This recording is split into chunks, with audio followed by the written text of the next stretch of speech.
주님.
내 모든 생각도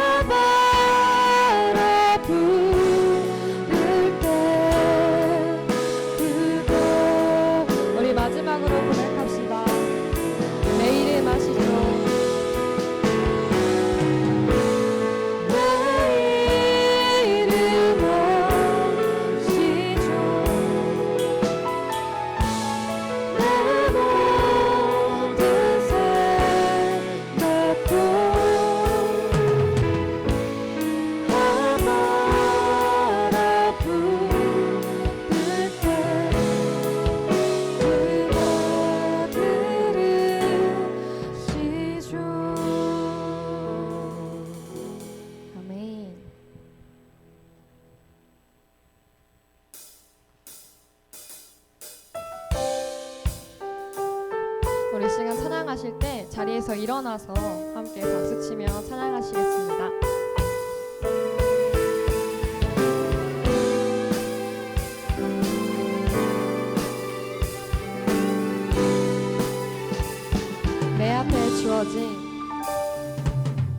내 앞에 주어진 매일의 삶을 살다가 보면 그곳에 날 향한 계획 섭리가 있다네. 매 순간 나에게 매 순간 나에게 요구하시는 작은 믿음들 그곳에 날 향한 계획 섭리가 있다네. 지금 여기 계시며 말씀해 주시는 하나님 내 삶에 역사하시는 진실한 나의 하나님을 찬양해. 매 순간 나에게 매 순간 나에게 요구하시는 작은 믿음들 그곳에 날 향한 계획 우리 한 번 더 고백할까요?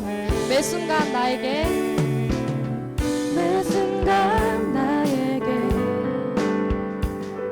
요구하시는 작은 믿음들 그곳에 날 향한 계획 섭리가 있다네. 지금 여기 계시며 말씀해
또 난 믿네 능하신 내 주님 일하고 계심을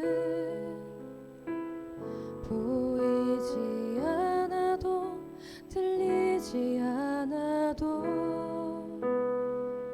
약속하신 대로 행하고 계시네 하지만 그리 아니하셔도 믿네 선하신 내 주님 나 사랑하심을 나 바란 그대로 이루어지지 않아도 깊으신 뜻대로 예비해 두셨네 믿음에 믿음을 더하여 주님의 크신 손 붙들리 나들이 고백은 주 사랑합니다 마침내 주 얼굴 볼 때에 그 품에 가득 난 길이 나들이 고백은 주 사랑합니다 함께 고백합시다. 어두운 침묵 속에서 또 난 믿네 능하신 내 주님 일하고 계심을 보이지 않아도 들리지 않아도 약속하신 대로 행하고 계시네 하지만 그리 아니하셔도 그리 아니하셔도 믿네 선하신 내 주님 나 사랑하심을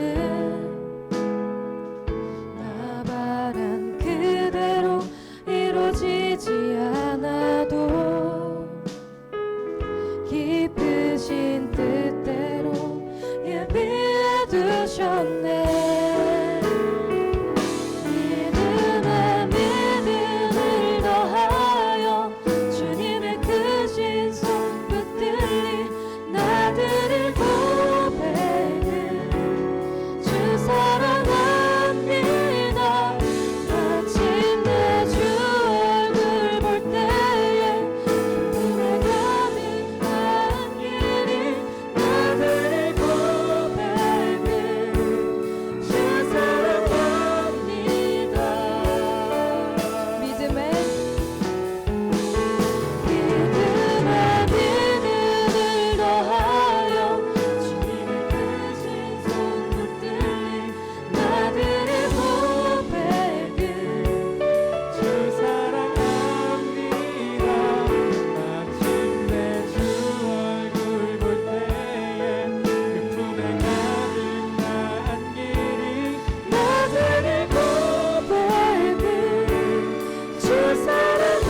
우리의 믿음의 여정 가운데 연약한 우리가 다시 일어나고 다시 힘을 얻어 나아갈 수 있는 이유는 우리가 믿고 예배하고 따르는 그 하나님께서 우리를 지으신 우리 자신보다 나를 잘 아시는 그 주님이시기 때문인 줄 믿습니다. 우리의 신앙의 여정 끝에 서 계시는 하나님께 사랑한다 고백하는 그 우리의 신앙이 될 수 있도록 그렇게 빚어져 가는 우리가 될 수 있게 해달라고 이 시간 함께 기도하며 나아갑시다. 기도합시다. 아버지, 우리가 하나님을 따라가는 그 믿음의 여정 가운데에 다른 거 바라보며 나아가지 아니하고 오직 주님 바라보며 나아가는 그 믿음의 여정 가운데 저희는 수 있기를 원합니다.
하나님 감사합니다. 아무것도 아닌 나를 자녀 삼아 주시고 이 자리에 불러주시니 참 감사합니다. 지난 한 주의 삶을 돌아봅니다.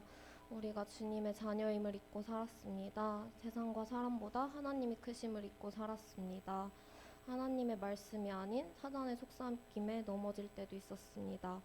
나의 실수들이 너무 커 보여 하나님께 갈 수 없을 것 같아 보여도 다시 손 내밀어 주신 하나님의 큰 한없는 사랑에 감사합니다.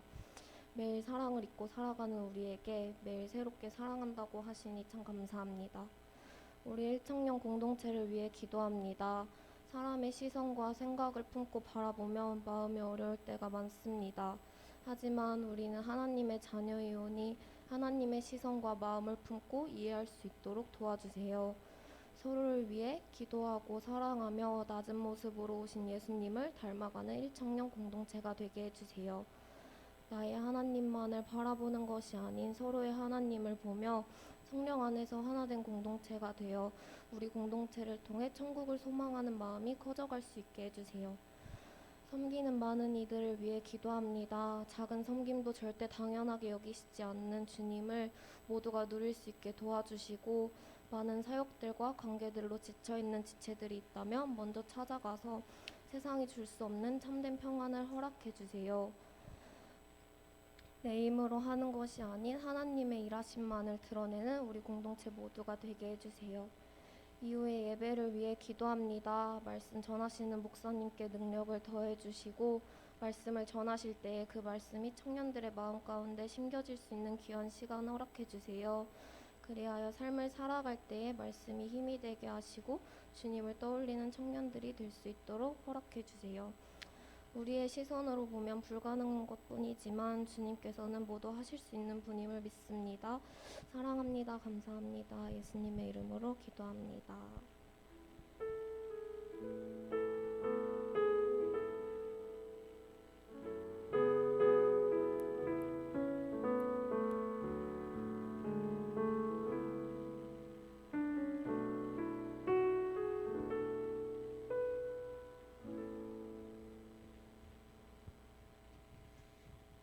자, 우리 말씀 보도록 하겠습니다. 마태복음 18장 15절부터 22절까지의 말씀입니다.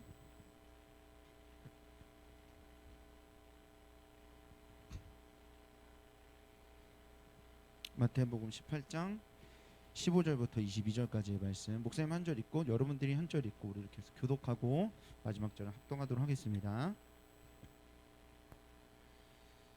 찾으셨죠? 네, 목사님 먼저 읽도록 하겠습니다. 내 형제가 죄를 범하거든 가서 너와 그 사람과만 상대하여 권고하라. 만일 들으면 내가 내 형제를 얻은 것이요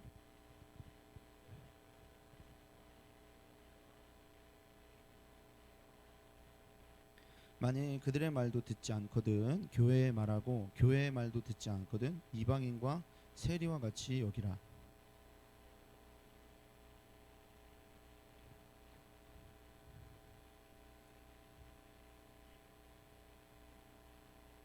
진실로 다시 너희에게 이르노니 너희 중에 두 사람이 땅에서 합심하여 무엇이든지 구하면 하늘에 계신 내 아버지께서 그들을 위하여 이루게 하시리라.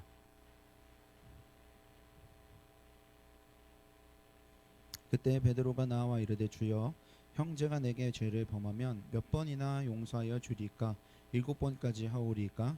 예수께서 이르시되 내게 이르노니 7번뿐 아니라 7번을 70번까지라도 할지니라. 아멘. 우리 영상 하나 보도록 하겠습니다.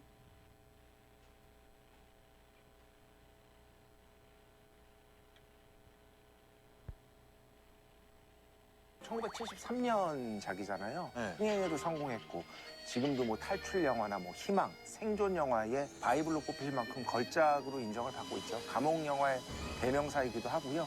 영화를 안 본 사람도 하도 이게 많이 리메이크가 되고 패러디가 돼서 빠삐용 하면은 떠오르는 이미지가 있을 정도로 그렇죠. 코미디 프로에도 나오고 광고에도 나오고 아까 말씀하셨다시피 저도 주말의 명화에서 분명히 봤던 기억이 나고 실제로 교도소에서 줄무늬 옷 입는 줄 아는 분들도 많아요.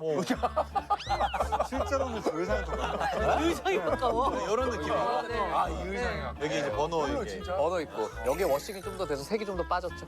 네.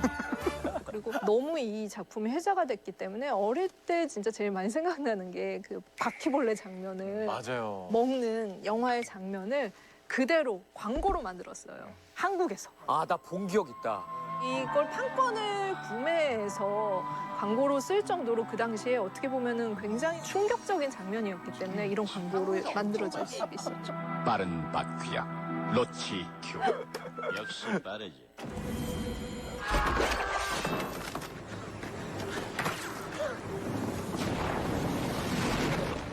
이번에 알게 된 게 이게 실화라면서요? 네, 그렇죠. 네.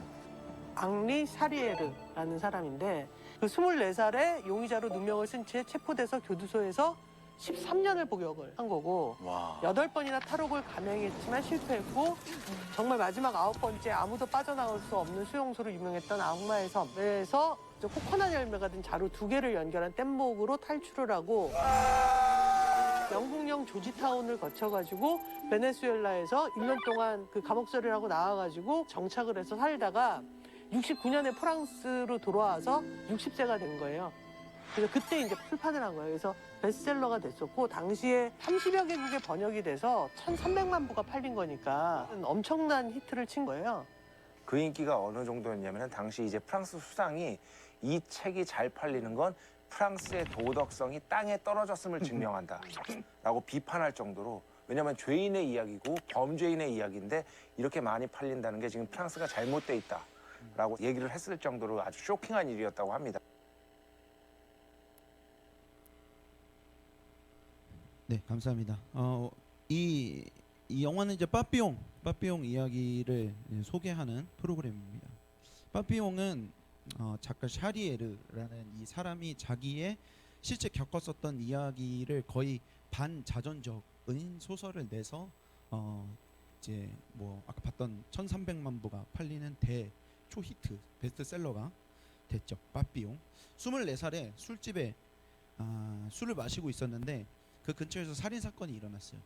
그런데 이제 실적 올리기에 급급했었던 검사가 이 빠삐용이 아무런 상관이 없는데 그가 그저 근처에 있었다라는 이유만으로 이 사람에게 살인죄를 누명을 씌우고 감옥에 이제 쳐 집어넣은 거죠. 그러니까 빠삐용은 실제로 살인을 저지르지 않았는데 졸지에 살인죄를 누명을 씌우고서 그렇게 감옥에 이제 갇히게 된 겁니다.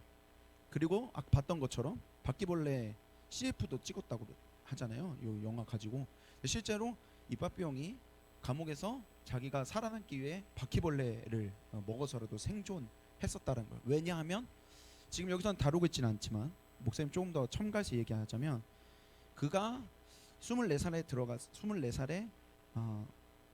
들어가서 이제 60살에 이 빠삐용이라는 소설을 내는데 36년의 공소시효가 지나고 난 다음에서야 이 소설을 내고 그리고 파리에 있는 그 검사를 복수하려고 바퀴벌레를 먹어가며 그 감옥에 버티고 9번이나 이 감옥을 탈옥했었던 이야기를 다룬 게 바로 이 빠삐용 소설입니다. 물론 이 빠삐용 소설 안에 이 이야기를 다 다룬 건 아니에요. 그러니까 이 사람이 뭐 여러 인터뷰도 했었고 그 이후에 나오는 다른 소설에서도 이제 첨가되고 한 내용들인데요. 빠삐용은 프랑스어로 나비라고 하더라고요. 나비 맞나요? 네, 우리 미가 프랑스어를 잘하니까 네, 빠삐용이 프랑스어로 나비라고 하네요. 그 빠삐용의 몸에 나비 문신이 있었습니다. 그러니까 뭐냐면 나비처럼 내가 자유의 몸이 될 거다. 그리고 언젠가는 내가 자유의 몸이 돼서 복수하겠다.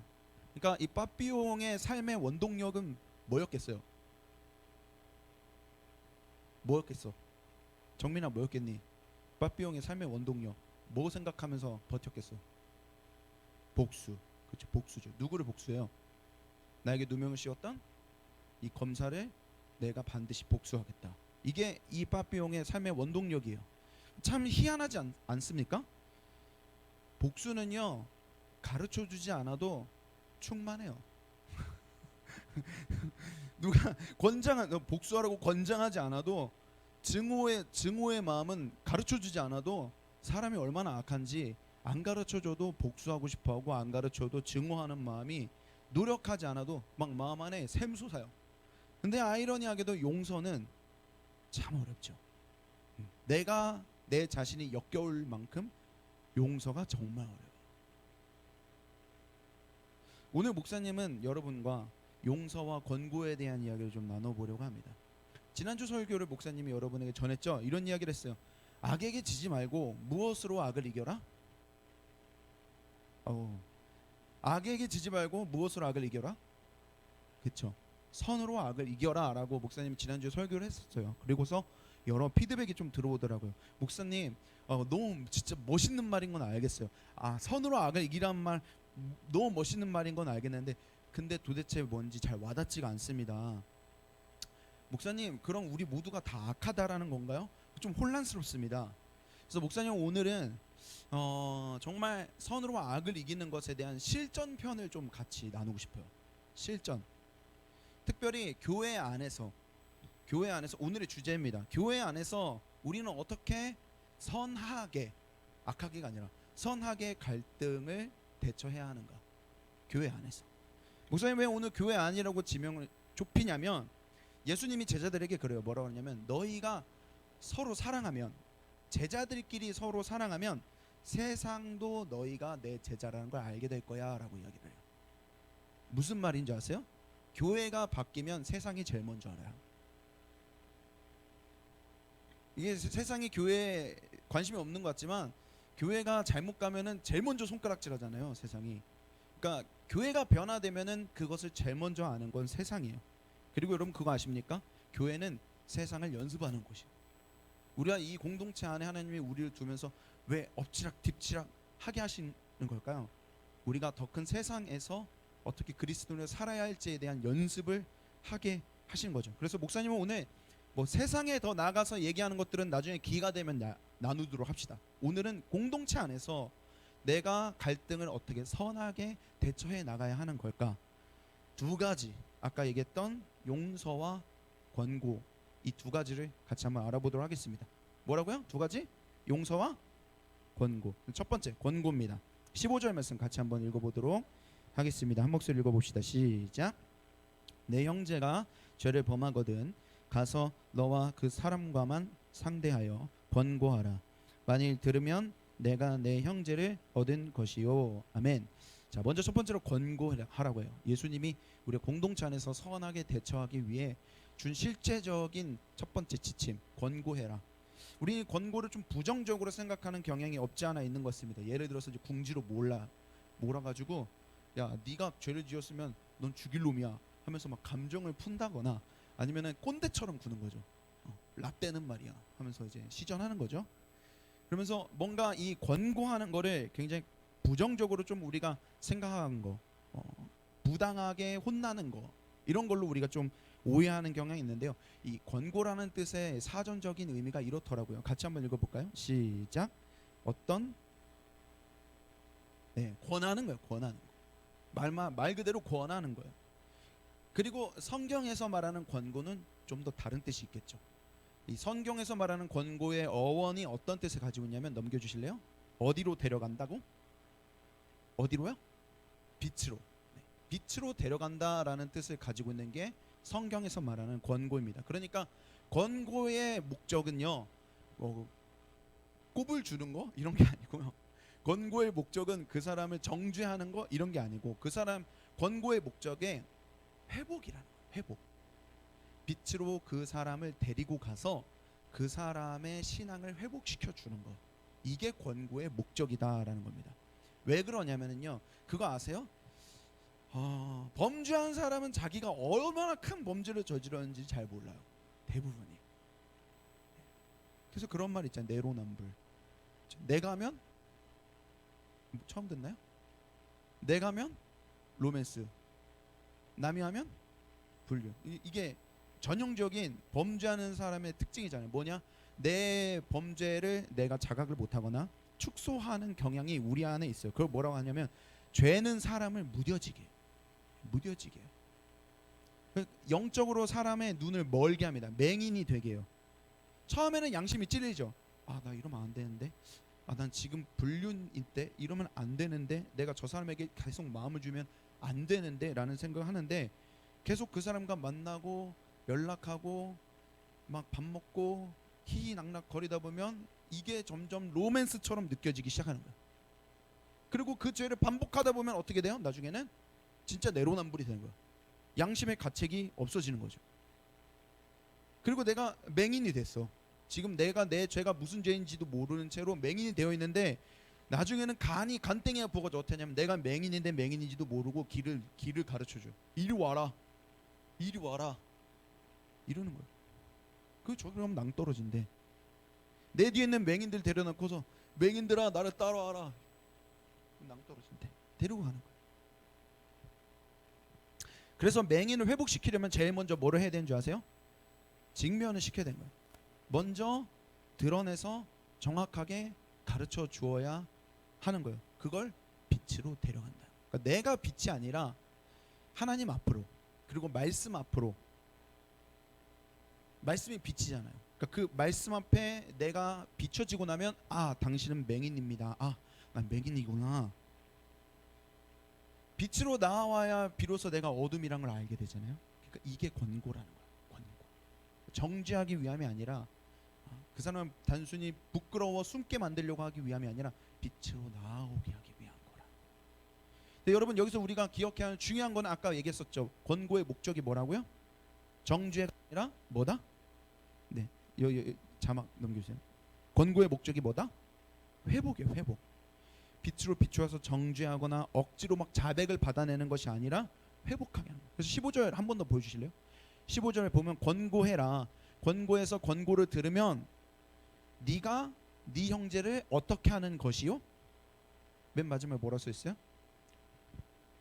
만일 들으면 네가 네 형제를 어떻게 하는 거다? 얻는 거라고 이야기해요. 얻는 거. 그러니까 권고는 그 사람을 잃어버리거나 연을 끊거나 이제 너랑 나랑 남남이야, 이제 됐어, 이제 그만해가 아니라 이 사람과 관계를 회복하기 위한 거라. 얻기 위함이란 거야. 그 사람을 다시 얻기 위해, 잃어버렸던 그 사람을 다시 얻기 위해, 그 사람이 반복적인 죄로부터 그 사람을 끄집어내기 위해, 회복시키기 위해. 우리의 목자는 하나님 한 분이잖아요. 그래서 하나님과 그 사람의 관계가 멀어졌는데 그 멀어진 관계를 다시 회복시켜주기 위해서, 그러니까 나를 위한 것이 권고가 아니라 그 사람을 위한 것이 권고예요. 나의 분노를 표출하기 위한 것이나 나의 복수를 표출하기 위해서 권고하는 게 아니고요, 그 사람의 회복을 위해서 하는 게 권고라는 거예요. 그러니까 예를 들어 이런 거겠죠. 네가 다시 용기 냈으면 좋겠어. 그리고 그 죄를 힘들지만 같이 직면해 보자. 그리고 다시 하나님께 돌아가자. 이게 권고라고요. 그 사람을 회복시키기. 그게 나의 바램이야. 그리고 그게 우리 공동체의 바램이야 라고 말해주는 거. 그게 성경에서 말하는 권고라는 겁니다. 그것이 우리가 권고할 때 먹어야 하는 마음가짐이고 그게 하나님 아버지의 마음이에요. 우리가 15절을 읽어봤는데 그 앞에 있는 12절부터 14절을 보면은 하나님 아버지의 마음이 너무 잘 나와 있어요. 우리 한번 읽어보도록 할까요? 12절부터 14절까지 한번 읽어봅시다. 시작. 너희 생각에는 어떠하냐? 만일 어떤 사람이 양 100마리가 있는데 그 중에 하나가 길을 잃었으면 그 99마리를 산에 두고 가서 길 잃은 양을 찾지 않겠느냐? 진실로 너희에게 이르노니 만일 찾으면 길을 잃지 아니한 99마리보다 이것을 더 기뻐하리라. 이와 같이 이 작은 자 중에 하나라도 잃은 것은 하나님 계신 너희 아버지의 뜻이 아니니라. 아멘. 그 100마리 중에 한 마리라도 잃어버리는 것이 하나님 아버지의 뜻이다? 아니다? 그 뜻이 아니다. 그 100마리 중에 한 마리를 다시 찾는 것이 하나님의 기쁨이다 라는 이야기예요. 권고는 하나님 아버지의 마음으로 하는 거예요. 여러분, 사탄이 제일 잘하는 게 뭔지 아세요? 사탄이 제일 잘하는 게 뭘까요? 사탄이 제일 잘하는 게 뭘까? 사탄이 제일 잘하는 게 뭘까요? 오늘의 말씀에 비추어, 오늘의 주제에 비추어 생각해 보면 사탄이 제일 잘하는 건요, 편가르는 거 제일 잘해요. 사탄이 제일 잘합니다. 왕따를 하나 딱 정해요. 왕따 딱 정해놓고 걔 빼고 나머지는 똘똘 뭉치는 거. 이 사탄이 제일 잘하는 겁니다. 한 마리 딱 이상하게 뭐, 쟤는 왜 저래 항상? 쟤는 왜 항상 튀어? 쟤는 왜 항상 말을 저렇게 해? 하면 나머지 99마리는 단합이 잘 되는 것 같아요. 쟤는 왜 저럴까? 피해자랑 가해자를 나눠 놓으면 단합이 잘 되는 것 같아요. 쟤만 없으면, 쟤네들만 없으면 누가 봐도 쟤네들이 문제야. 근데 여러분 기억하십시오. 그건 사탄의 방법입니다. 사탄은 디시버, 속이는 자, 기만하는 자, 우리를 속여요. 편을 가르고 나머지가 하나 된 것처럼 속여요. 여러분, 막말로 누가 가해자고 누가 피해자예요? 누가 가해자고 누가 피해자? 공동체 안에서 누가 가해자고 누가 피해자예요? 목사님이 이거 두고 진짜 많이 기도하면서 하나님 기도하는 가운데 목사님이 주셨던 마음이 임하면서 같이 한번 읽어봅시다. 넘겨볼까요? 따라볼까요? 십자가 앞에 모두 가해자고 사단에게 모두 피해자다. 네, 십자가 앞에 여러분 다 가해자예요. 그리고 사탄에게 속은 우리가 다 피해자예요. 근데 우리는 자꾸 사탄에게 속아서 여기에 피해자, 가해자를 나누고 나는 억울해, 나는 너네보다 뛰어나 라는 그 편가르기를 계속 사탄이 이 공동체를 와해시키기에 제일 먼저 하는 것이라.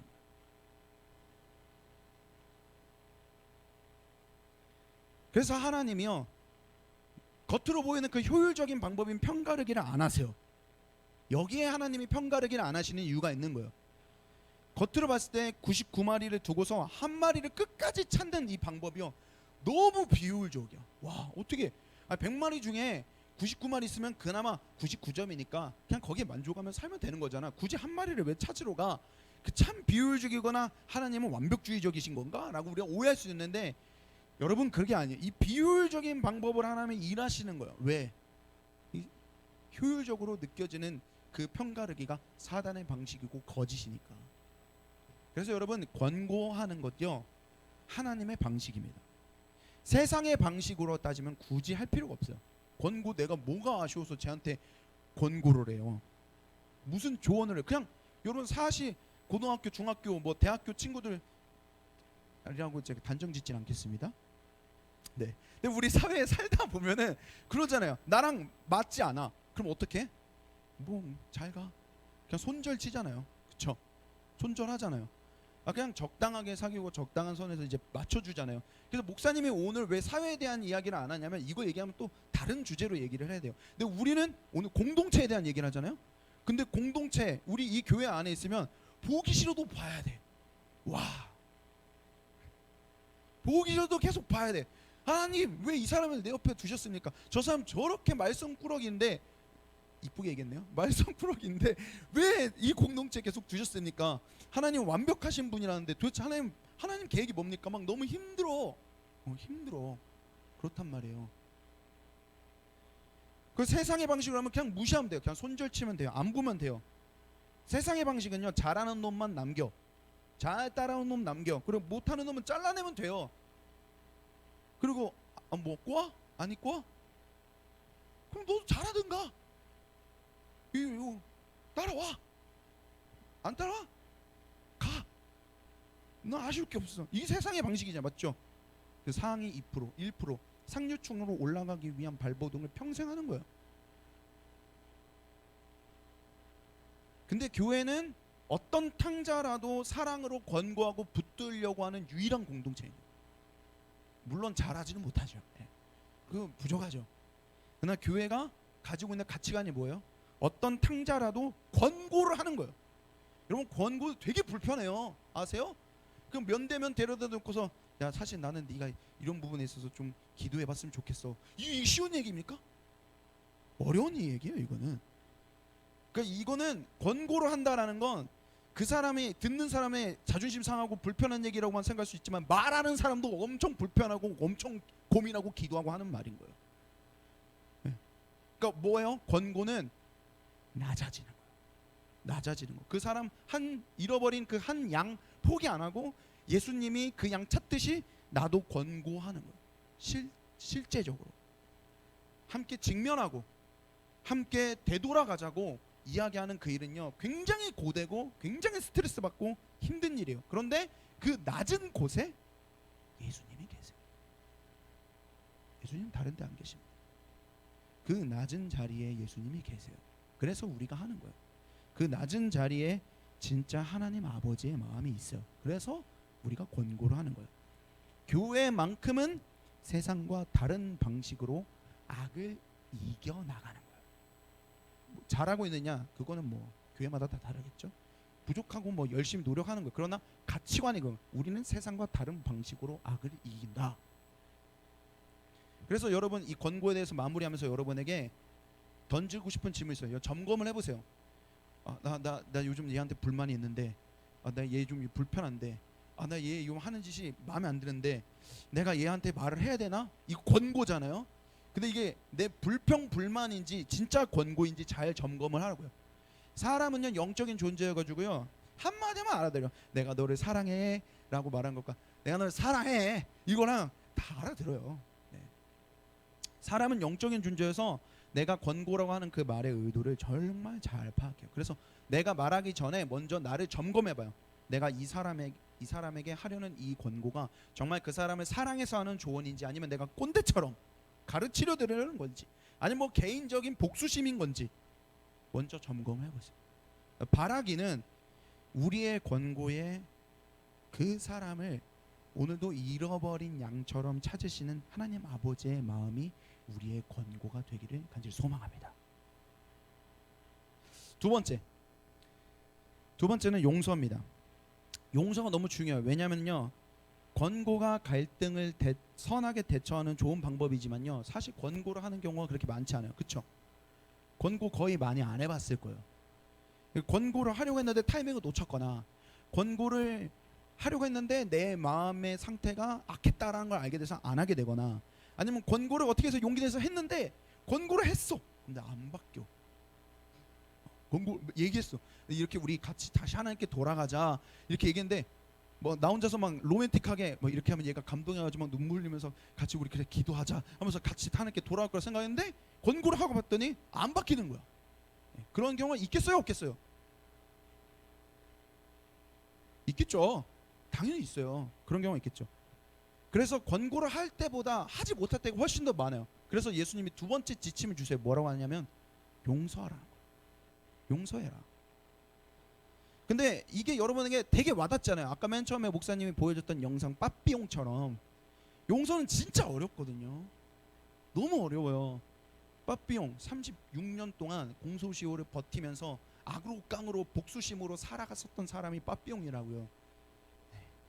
여러분에게도 어떤 그 복수심이 여러분의 삶의 원동력이 되고 있는지 모르겠습니다. 그러지 않으셨으면 좋겠어요. 그냥 너무나 어려운데 그런데도 왜 예수님이 우리에게 용서하라고 하시는 걸까? 도대체 예수님이 말씀하시는 용서는 뭐길래 우리에게 용서하라고 하시는 걸까? 예수님 오늘 말씀하시는 용서는 두 가지를 가지고 있어요. 첫 번째 읽어보겠습니다. 시작. 용서는 반복적이다. 네. 21절 말씀 같이 한번 우리 읽어보도록 하겠습니다. 21절입니다. 시작. 그때 베드로가 나와 이르되 주여 형제가 내게 죄를 범하면 몇 번이나 용서하여 주리까? 7번까지 하오리까? 베드로가 물어봐요. 그 당시에 유대인들의 관습이 있어요. 뭔지 아세요? 3번까지 용서한다는 거예요. 근데 오늘 예수님이 뭔가 권고하고 용서에 대한 이야기를 하니까 베드로가 막 칭찬받고 싶어가지고 그 당시에 유대인들은 3번 용서하니까 뭐야? 그러면 예수님 몇 번까지 용서를 하면 되겠습니까? 권고를 했는데도 얘가 받아들이지 않고 이 사람이 계속 나한테 범죄해요. 그런데 몇 번까지 용서를 하면 됩니까? 한 3번까지 관습이 있으니까 7번까지 그 당시에 유대인에게 이 7은 완전수거든요. 그러니까 뭔가 되게 멋있어 보이잖아요. 베드로가 그랬을 거예요. 네, 멋있어 보이니까 한 7번이면 되겠습니까? 그러니까 이러면서 뭔가 자기가 되게 많이 아량이 넓은 것처럼 이렇게 막 칭찬받고 싶어서 물어봤단 말이에요. 그랬더니 예수님이요 22절에 이렇게 대답을 해요. 완전 초치는 대답을 합니다. 22절 같이 한번 읽어봅시다. 시작. 예수께서 이르시되 내게 이르노니 7번뿐 아니라 7번을 70번까지라도 할지니라. 뭐라고 그래요? 7번을 몇 번? 70번, 70번. 7 곱하기 70 하면 몇 번이에요? 490번. 490번 용서하라는 거예요. 베드로가 3번이라고 생각했는데 내가 그래도 알아니까 7번 딱 얘기했는데 예수님이 하신 말이 아니 7번이면 70번이라도 더해라. 우리가 오늘 예수님과 베드로가 나눴던 대화를 통해서 알게 되는 예수님이 말씀하신 용서의 특징은 뭔지 아세요? 따라해볼까? 따라해봅시다. 용서는 한 번에 안 된다. 용서는 한 번에 안 됩니다. 이번 여름 수련회 때 내가 내 엄마 아빠 두고서 나를 찼었던 그 XX 걸프렌드 뭐 보이프렌드 생각하면서 하면 내가 용서하겠습니다. 마음 먹어요. 근데 다시 인스타 보고 있는데 막 엄청 잘 지내고 있는 게 막 올라와. 그럼 어때요? 갑자기 용서했었던 그 마음의 은혜가 다 사라지고 부글부글 끓어오르는 나를 발견하게 되죠. 그러면서 혼란스러운 거예요. 뭐지? 그때 그 여름 수련회 때 내가 받았었던 그 용서하고 싶었던 은혜와 감정은 거짓이었을까? 이런 혼란스러움이 우리에게 닥쳐요. 그런데 예수님 말씀하세요. 490번. 7번이라도 할까요? 아니 490번. 이게 무슨 말이에요? 여러분 용서할 때요. 용서하는 횟수를 490번까지 센다는 게 말이 됩니까? 너는 이제 456번 남았어. 너는 이제 200번 남았어. 너는 이제 159번 남았어. 이렇게 세는 사람 있어요? 그 세는 사람을 보고서 우리는 뭐라 합니까? 속이 좁은 사람이라고 하겠죠. 그건 진짜 용서가 아닌 거예요. 용서하는 숫자를 세고 있어. 너 이제 한 번 남았어. 안 돼 이제 난 널 용서할 수 없어. 이렇게 할 거야. 그럼 490번 셀 거예요? 그러니까 예수님이 이 490번을 얘기한 게 뭐냐면요, 세는 용서는 용서가 아니라는 거예요. 진짜 용서는 셀 수 없이 다짐하고 또 다짐하고 또 다짐하고 또 다짐하는 게 진짜 용서라는 거예요. 그러니까 여러분은 용서를 배워가는 과정 가운데 있는 거예요. 진짜 용서를. 내가 막 여름 수련회 때 은혜 받고 난 다음에 내가 그 엑스 보이프렌드를 내가 용서하겠습니다. 근데 내가 인스타 보고 있는데 막 갑자기 속이 부글부글 끓어. 그게 자연스러운 것이고 다시 이런 나를 인정하고 하나님이 주시는 은혜로 내가 용서를 결단하고 다짐하는 거예요. 용서는 반복적인 것이다. 두 번째로 예수님 말씀하시는 용서는 뭘까요? 같이 한번 읽어보겠습니다. 시작. 용서는 주님의 뭘로만 가능하다고요? 긍휼로만 가능해요. 오케이, 목사님 알겠습니다. 용서는 반복적이라고요? 알겠습니다. 그런데요, 어떻게 계속 용서를 할 수 있죠? 저한테는 그런 힘이 없습니다. 저는 그렇게 아량이 넓은 사람이 아니에요. 용서가 한 번에 안 된다는 거 이해하겠는데 그러면 용서를 도대체 몇 번이나 해야 된다는 겁니까? 저는 그럴 만한 에너지가 없습니다 라고 생각한다면 오늘 예수님이 얘기해요. 용서는 네가 하는 게 아니야. 주님이 주시는 긍휼로만 할 수 있어. 그리고 예수님이요, 이 베드로와 대화 이후에 이런 비유를 하세요. 어떤 비유냐면 어떤 임금이 종들을 데려다 놓고 그 종들의 빚을 결산합니다. 다 결산해요. 너는 몇 데나리온, 너는 몇 달란트, 몇 달란트, 몇 데나리온 하는데 그 종들 중에 가장 많이 빚을 진 종이 하나 있었는데 그 종이 졌던 빚의 금액은 1만 달란트였습니다. 놀라지 않죠. 네. 이 금액이 얼마나 대단한 금액인지 모르니까 놀라지 않죠. 1만 달란트. 여러분 1달란트는 6천 데나리온입니다. 그리고 1데나리온은 오늘날로 보면은 하루 1당입니다. 10만 원. 계산해 보세요. 자, 1달란트 얼마 정도 됩니까? 6천 데나리온에 10만 곱해 보세요.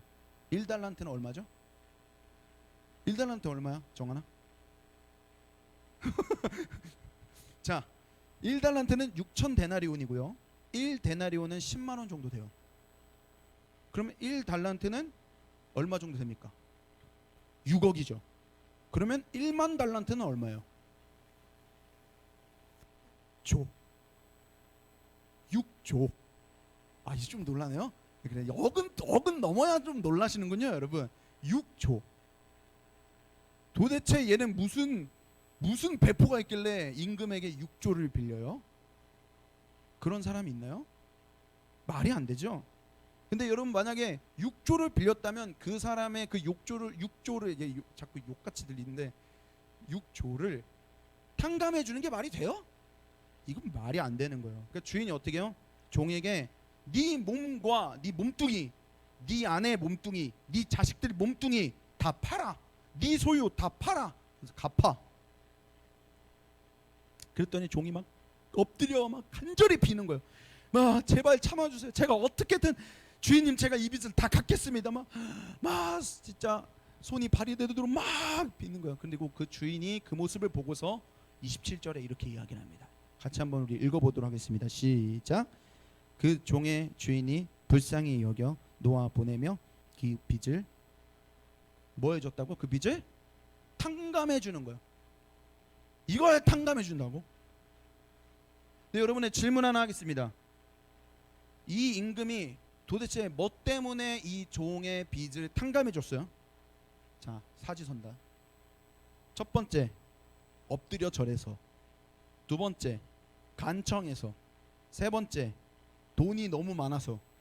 네 번째, 불쌍히 여겨서. 뭘까요? 27절 말씀 다시 보여주실래요? 그 종의 주인이 어떻게? 불쌍히 여겨. 불쌍히 여겨. 그 종이 앞에 나서 손이 발이 되도록 빌어서도 아니고 엎드려 절해서도 아니고 간청해서도 아니에요. 여러분은 치면 뭐라고 이해하시면 되는 줄 아세요? 내가 남들보다 순수해서, 내가 남들보다 하나님 말씀을 잘 이해해서, 탁월해서, 내가 그래도 주일날 주일성수 하니까, 내가 이제 나오니까, 내가 그래도 내 정체성 기억하며 사니까, 그러니까 하나님이 내 죄를 탕감해 주셨다라는 게 아니라는 거예요. 26절 한 번 더 보여주실래요? 26절 한 목소리 우리 한번 읽어보겠습니다. 시작. 그 종이 엎드려 절하며 이르되 내게 참으소서. 자, 종이 얘기해요. 다 갚겠대요. 얼마를 갚겠다는 거야? 몇 달란트? 1만 달란트. 다 갚겠대요. 갚을 수 있어요? 이게 지금 말이 안 되는 소리 하고 있는 거예요. 이 말을 듣고 믿고서 탕감해 줬다는 건 이거는 말이 안 되는 거죠. 절대 갚을 수 없는 금액을 막 빌어서 탕감해 줬다? 이건 말이 안 되는 거예요. 그러니까 탕감받은 이유는 오직 하나. 주인이 이 종의 1만 달란트를 탕감해 준 이유는 딱 하나. 주인이 전적으로 불쌍히 여겼기 때문에. 불쌍히 여겼기 때문에. 여러분, 불쌍히 여겼다라는 말은 목사님이 자주 이야기하는데 긍휼이라고 합니다. 따릅시다. 긍휼. 긍휼. 이게 영어로는 어떤 합성어냐면 컴과 패션이 붙어 있는 거예요. 컴패션. 그리고 긍휼, 동정이라고 이야기를 해요. 네, 컴과 패션. 컴은 함께한다라는 거고 패션은 고난이라는 뜻이 있죠. 그러니까 무슨 말이에요? 진짜 긍휼은 내가 태원이의 고난에 동참하는 거야. 내가 지금 정은이가 느끼고 있는 그 아픔을 나의 아픔처럼 느끼는 게 그게 진짜 긍휼인 거예요. 아, 어떻게 딱하다 이게 아니라 지금 내가 그 시련을 당한 것처럼 아파하는 거. 지금 내가 그러한 고난을 겪고 있는 것처럼 아파하는 것, 그게 진짜 긍휼이다라는 겁니다. 근데 오늘 어떤 주인이 종이 이쁘다고 종의 고난에 동참을 해요. 그런데 내 인생의 주인인 예수님은 그걸 하시는 거예요. 내 인생의 주인인 예수님은 그렇게 하시는 거예요. 나와 같은 인간의 처지에 서서 나와 같은 인간의 체질을 직접 겪으시는 거예요. 시편 103편 13절부터 15절에서는 예수님이 우리의 마음을 어떻게 겪으시는지, 얼마나 우리를 잘 아시는지 구체적으로 나옵니다. 우리 같이 한번 읽어보겠습니다. 시작. 아버지가 자식을 긍휼히 여김같이 여호와께서는 자기를 경외하는 자를 긍휼히 여기시나니 이는 그가 우리의 체질을 아시며 먼지뿐임을 기억하심이로다. 인생은 그날이 풀과 같으며 그 영화가 들의 꽃과 같도다. 아버지가 자식을 불쌍히 여기듯이, 긍휼히 여기듯이 예수님이 우리의 체질을 아시는 거예요. 우리의 체질이 뭐란 걸 알아? 우리가 먼지라는 걸 알아요. 우리가 이름 없는 들꽃이라는 걸 잘 알아요. 이름도 애초에 없어. 그냥 피어나 있는데 저 옆에 있는 길가에 들꽃이 피어 있는데 그 이름을 아무도 알아주지 않아요. 그런데 너무나 처량한 건 뭐예요? 바람이 강하게 불고 나면 그 들꽃이 있었던 자리마저 다 사라지는 게 이 이름 없는 들꽃의 짧은 인생인 거예요. 허망한 인생. 우리의 삶이 그렇다라는 걸 누가 알아요? 예수님이 아신다. 아무도 기억해 주지 않는 부서져 버리는 파도가 막 칠 때는 얼마나 화려하고 멋있어. 근데 3초 뒤면 그 파도가 그 자리가 어디 있었는지조차 모를 만큼 다 사라지잖아. 우리의 인생이 그런 파도와 같이 허망하다라는 걸, 아무도 우리의 인생을 기억해 주지 않는다라는 걸 잘 아세요. 근데 누가? 예수님은 그런 우리를 기억하시는 거예요. 예수님은 우리의 처지를 아시는 거예요. 우리의 마음은 막 원해. 주님, 제가 그렇게 살고 싶어요. 저도 주님 따라 살고 싶어요. 그런데 우리의 마음과는 다르게 육신이 얼마나 약하고 얼마나 우리의 육신이 악한지, 결코 죄와 싸워서 이기지 못한다는 것을, 그 체질을 아시는 거예요. 마치 1만 달란트 빚진 그 종처럼 우리가 그 1만 달란트 같은 무거운 죄를 짊어지고 평생 노예처럼 살아가는 절망적인 인생이라는 것을 예수님이 헤아리세요. 그래서 여러분이 여기 있는 거예요. 착각하지 마세요. 내 열심이 남들보다 특심이어서 결코 아니다. 우리가 탕감받은 이유는 내가 회개를 잘해서 남들보다 순수해서가 아니다라는 거예요. 전적으로 나의 처지를 긍휼히 여겨주셨기 때문에.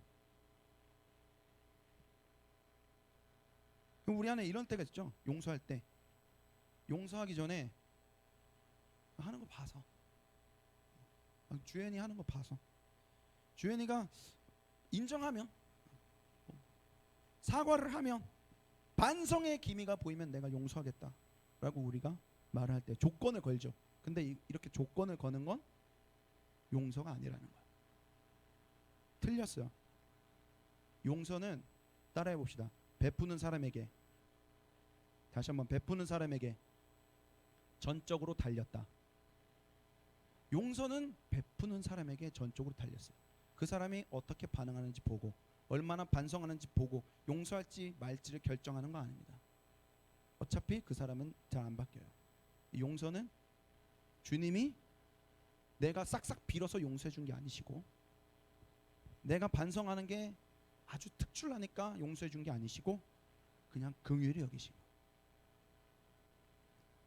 주님이 전적으로 나를 용서하셨고, 나는 그 긍휼로 전적으로 용서를 받았어요. 하나, 오직 긍휼. 그래서 용서는 오직 긍휼로만 시작할 수 있어요. 다른 걸로 할 수 없어요. 그러니까 내 안에 용서라는 기질이 있느냐? 기질이 없습니다. 사람이 얼마나 악한지 용서를 눈을 씻고 하지 않아요. 아까 이야기했잖아요. 증오와 복수는 가르쳐주지 않아도 마음에 충만하지만, 용서는 눈을 씻고 찾아도 내 마음 안에 없어요. 그러니까 우리 안에는 용서라는 그 성품과 기질이 없어요. 오직 우리 안에 십자가의 긍휼과 은혜가 우리 안에 부어져야 우리가 그 긍휼을 가지고 용서를 시작할 수 있는 거예요. 그러니까 점검을 해보세요. 목사님은 이게 반대로 우리에게 큰 소망이 된다고 생각합니다. 왜 그런지 아세요? 풀은 마르고 꽃은 시들어도 주님은 우리를 끝까지 긍휼히 여기세요. 남들이 나에게 다 손가락질하고 남들이 나를 다 저주받은 사람 취급해도 주님만큼은 나를 불쌍히 여기세요. 여러분, 주님이 나의 편이 되신다는 게 얼마나 편파적인지 아세요? 그런데 그렇게 하세요. 긍휼히 여기니까, 사랑하니까. 그래서 우리가요 다시 용서할 수 있는 용기가 생겨요. 그 긍휼이 내 안에 무한하니까 아무리 나의 분노가 무한하고 아무리 나의 증오가 무한해도 그 증오와 분노를 뒤덮을 수 있는 십자가의 긍휼이 무한하니까 우리가요 비로소 용서할 용기가 생기는 거예요. 용서는 한 번에 안 돼요. 반복적이에요. 그런데 이 반복적인 용서를 우리가 결단할 수 있는 이유는 하나예요. 십자가의 긍휼이 무한하니까. 그래서 예수님이 우리에게 용서하자 말씀하시고, 네가 가지고 있는 용서 말고 내가 주는 용서로 끝까지 해보자. 이게 주님이 오늘 우리에게 하시는 선하게 갈등을 대처하는 두 번째 지침이라는 겁니다. 말씀을 마치겠습니다. 그래서 빠삐용은 어떻게 됐을까? 여러분, 그래서 빠삐용은 어떻게 됐을까요? 36년 동안 9차례 탈옥을 하며 내가 이 사람을 꼭 복수하겠다. 복수를 삶의 원동력으로 살면서 살았었던 이 빠삐용은 어떻게 됐을까요? 마무리할 거니까 반주 좀 해주시죠. 빠삐용은요 나중에요 검사에게 복수하기 위해서 결국 탈옥하고 공소시효 36년 다 지나고 난 다음에 파리로 갑니다. 8일 동안 파리에서 죽일 계획을 짭니다. 근데 그러다가 오늘 이 봤었던 영상에도 나오지 않고 소설에도 나오지 않지만 그 사람의 인터뷰에 뭐라 하냐면, 그러다가 파리에서 자기가 금식 기도를 하게 되는데 거기에서 자기가 아주 중요한 걸 깨닫게 됐다는 거예요. 뭘 깨닫게 되냐면, 내가 갇혀 있었던 곳은 감옥이 아니라 증오심이었다라는 걸 깨닫게 돼요. 내가 진짜 갇혀 있었던 건 감옥이 아니라 증오심이었구나. 빠삐용, 나비처럼 살고 싶었는데 내가 그 증오심에 갇혀서 36년 동안 애벌레처럼 살고 있었던 거예요. 그 금식의 자리에서, 그 기도의 자리에서 비로소 자기가 그 사람을 용서하기로 마음 먹었을 때, 검사를 죽이려던 그 오랜 계획을 내려놓았을 때 그의 마음 안에 증오심으로부터 자유해지는 거예요. 진짜 나비가 되는 거죠. 이게 선으로 악을 이기는 거 아닐까요?